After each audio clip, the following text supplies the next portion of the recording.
sigodadeen qaanofne ragaadhaan hojii kee mul'iste gara koo ta'uu kees beeksiste kanaafan jaalladhee si faarsu galata kee suuf harkaayessu ragaadhaan hojii kee mul'iste gara koo ta'uu kees beeksiste kanaafan jaalladhee si faarsu galata kee suuf harkaayessu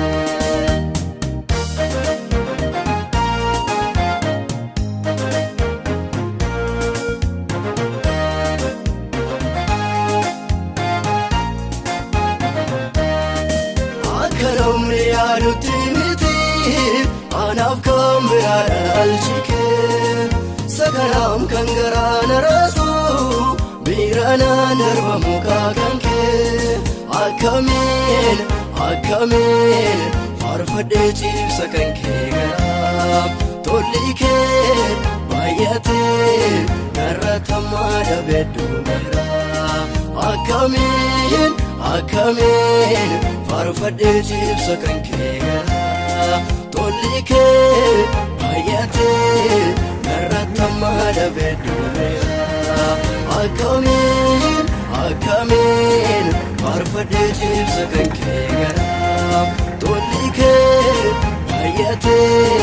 narratammaa dhabedduu miraa abdii si godhadhee yeellaane sigodadeen qaanofne ragaadhaan hojii kee mul'iste gara koo ta'uu kees beeksiste kanaafan jaalladhee si faarsu galata kee suuf harkaayessu ragaadhaan hojii kee mul'iste gara koo ta'uu kees beeksiste kanaafan jaalladhee si faarsu galata kee suuf harkaayessu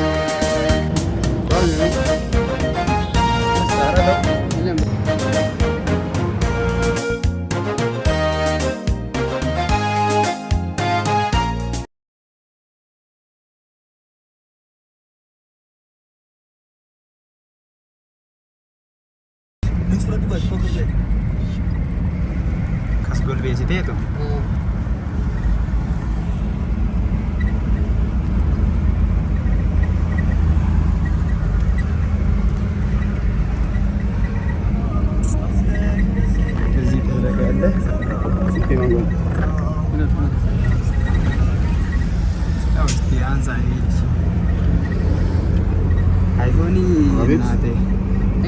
Alta deh.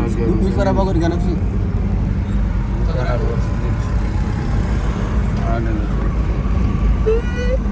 Yazbi Kenya makan tiargamno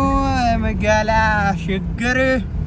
ta magala Furida kuni yazbi Kenya መቼ ነው ዝቅ አወራ ነው አሲር ፍተኒ በጣም ተዝናነው ይበርባደኒ አሲ ገረከና አደባባይ ያጫሉ ድፉ ደንዴሱ yazbi Kenya ዝምሪ ወሬ አታባጅ እኔ መቼ ነው ከዛ ገመረ ይሳስካለን እስጀምር ላልጋ ዙሚ ሳውላ ዙሚ ካለ ጫላ ከስበራ